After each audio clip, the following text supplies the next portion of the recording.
So guys, today in this episode of Platform Presents, I have a very interesting guest. I'm with Lee Mills, and Lee is the co-founder and CMO of Pixly. And essentially, I'm not going to say so much about Pixly because I don't want to take away the thunder here, guys, but Pixly is an easy-to-use mobile and desktop tool for collaborating on project photos and other visual media. So we're going to go into this, and I'm sure there's quite a lot of interesting use cases and how this is actually being used. But given that we are the platform presents, folks and community, we obviously care a lot about the digital growth, the websites, and how the team is growing. So Lee, welcome to the show. Thanks for having me. I'm flattered to be here.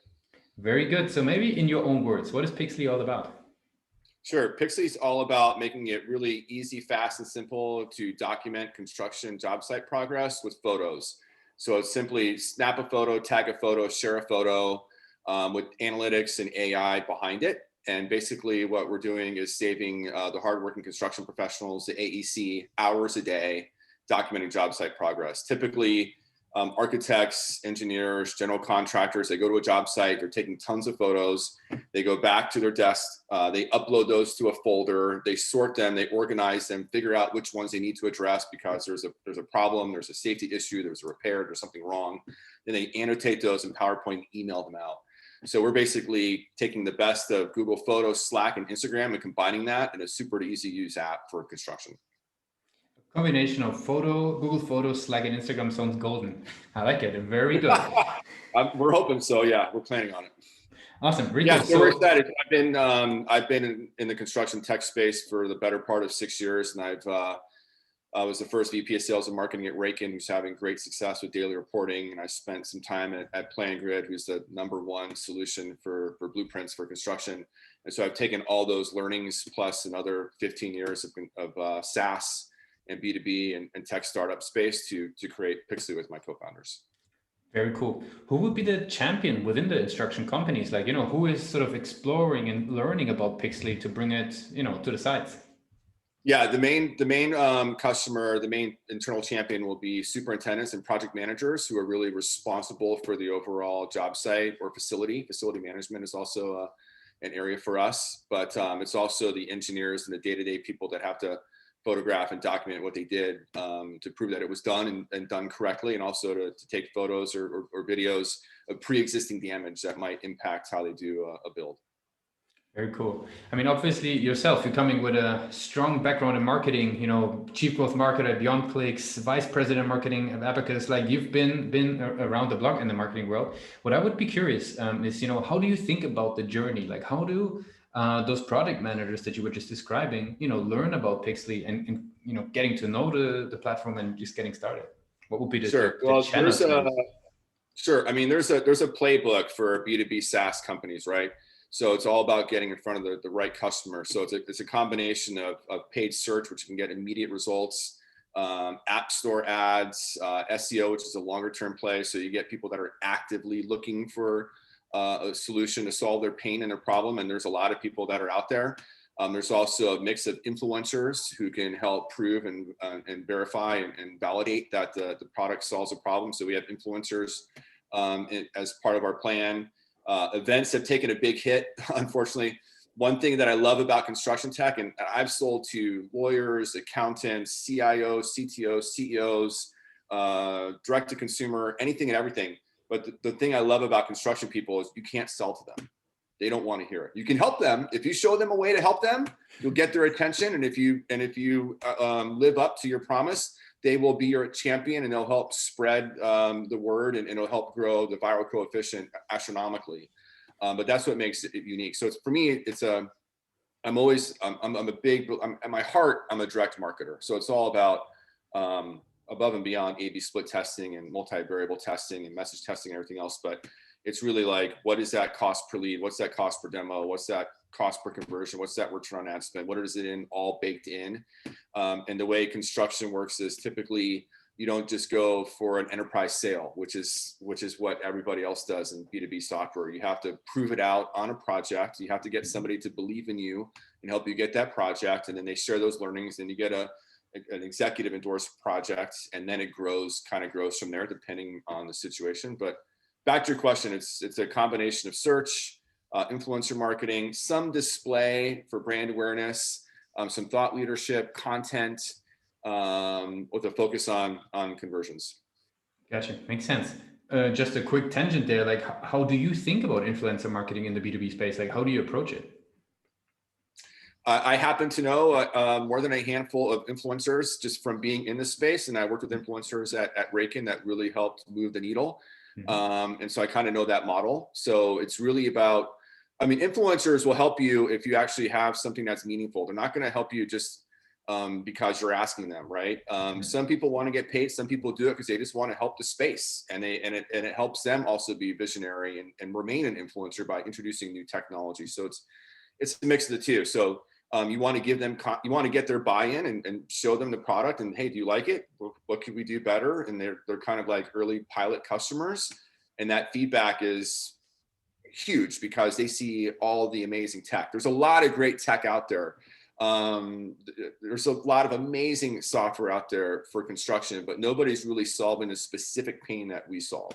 There's other bigger platforms that solve parts of it, but get lost in the overall solution.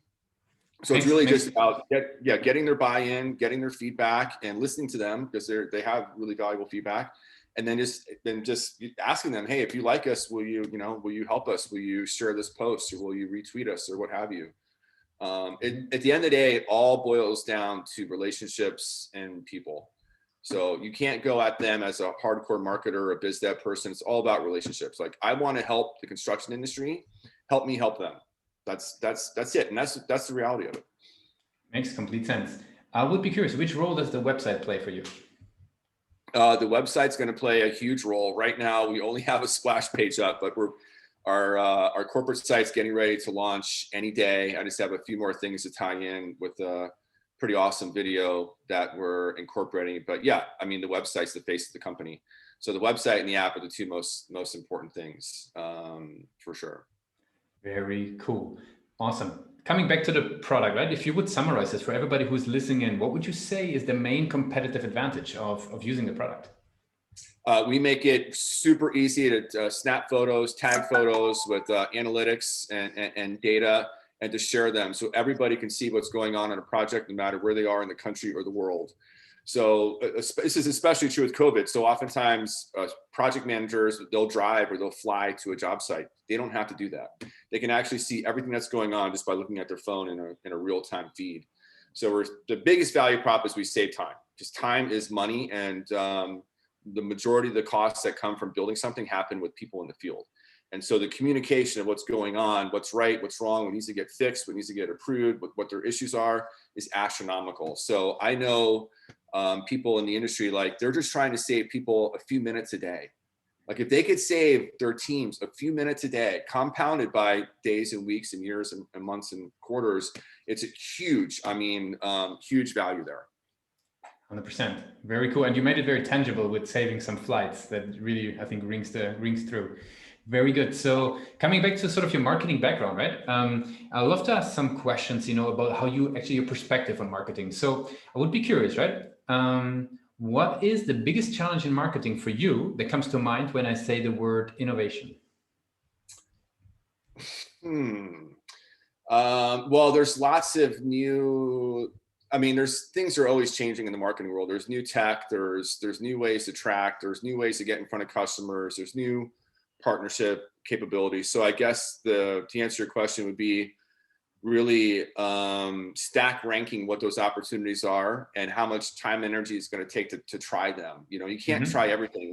Right now we're a small team, and there's a ton of things that I want to do, but I also know I need to focus on what's going to move the needle first to get early customers and work on our seed round. So I guess it's really like vetting out. I want to be cutting edge. I want to do all the cool stuff, but does it make sense? Is it going to move the needle for me? Or is it just going to be something cool that I tried? So I default go back to, like, I know what will work, and I'm going to do those things first. Yep. What's the biggest challenge in marketing that comes to mind when I say return on investment?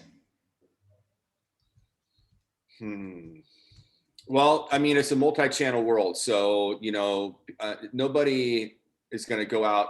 If you're going to buy something for your phone, if I'm looking for my phone, I'm just going to buy a case. Great. I might just go to Amazon and buy a case. if I'm looking at software that people in the field are going to use for my project, I'm probably going to do quite a bit more research. So they might have heard about it at at a coffee meetup or a safety brief, and they go to Google and they look for it. Then they go to LinkedIn to see if you're a real company, depending on who that person is. They might look at your social media, right? They might look at your reviews on Capterra or other sources. So it's really attribution is always a challenge. Like I always default to last click, but it's really making sure that your messaging is on par for all those platforms. Everything's tied in, everything's cohesive, and it makes sense at the end of the month. So you really know where you're spending your money. So ROI, I mean, it's easy to say, okay, I spent 10 grand in February and I got 20 grand of revenue, but was it by what keyword and what all these different touch points did my customer find us at, and where are they falling off, right? Makes complete sense, and very cool that you're being, I mean, it's a complex topic. What's the biggest challenge in marketing that comes to mind when I say conversion optimization? I love conversion optimization. Actually, this sounds cheesy, but I won a gold medal for multivariable testing back in the day when I was a VP of marketing for That's a cool medal to have. Yeah, it's not a tangible medal. It's on the internet, but I ran a test with 80 different recipes based on colors and text size and location and a whole bunch of variables, and we saw a 30% lift. So the challenge is, I guess for a really small startup like me is resources. So it's easy to do split tests in AdWords and other programs. If you know what to test, like I pretty much know what to test, headlines, offers, if I heard somebody ask me the question, what's the best color for my call to action button? Is it green or orange? I think I might take a deep breath before I answered it. It depends, right? On a lot of different factors. So I think tracking, to answer your questions, tracking. Okay, cool. Last of those types of questions. So I want to go make it a little bit harder, right? If you could only focus on one thing in order to improve marketing for what you're working on, what would it be of the following? Would it be focusing on the existing roadmap, looking at new growth initiatives, tailoring the messaging, or deep diving into reporting? Ooh, what about just focusing 100% on product and nothing else? You can market anything, but it really boils down to the product. And that's a whole nother conversation. I could tell you about some interesting things I've been involved in marketing. I mean, out of those four choices, was traffic one of them? Traffic and conversions? Very good. I will bring that in. If that is the one, maybe we have to expand the question here. Very good. Yeah, if I could get traffic, that's part of the biggest problem. If I can get to traffic and I could monitor and see what's working, what's not working, I know what dials and knobs and levers to pull to optimize that. So you can have an amazing product, but if nobody knows about it, right, then you have a problem. Or you could have a ton of traffic but not have a great product, then you have another problem. So we're in such a world where there's so many apps and products and solutions out there. You really gotta not hit it out of the ballpark, but you really gotta resonate really quickly, because people aren't going to come back if they don't like it. If they don't see it in construction, I can tell you for sure, because I've seen this on job sites. If you show them something and they can't figure it out in 2 seconds because it's too hard or too complicated or too slow, you're done, absolutely done. It's better to have something super simple with a really easy to use UX that's fast. That's what matters, because it goes back to time. Very cool. I want to wrap it up with the last question. If today would be your very first day, right, working on Pixly, what's the one advice that you already can give yourself? That's a great question. My own advice, what would I say? Gosh, I wasn't prepared for that question. Focused on raising money. Very, very good. Lee, I really appreciate that you took the time to spend with us on Pathmark Presents to talk about what you guys are up to with Pixly, and also how you think, about what makes marketing tick. I really appreciate that. I want to give you the very last word. What would be the one thing somebody should remember about Pixly if today would be, they would be forgetting everything and just, listen to what you just say right now? Yeah, if you're looking for a way to save time and document projects, construction projects, or really any project, check out Pixly. You just snap photos, you can tag photos, and you can share photos in a real Instagram-like feed, powered with data and analytics. It's super powerful. Awesomely. Appreciate it. Thanks for being part of Pathfund Presents. Thank you so much. I appreciate your time.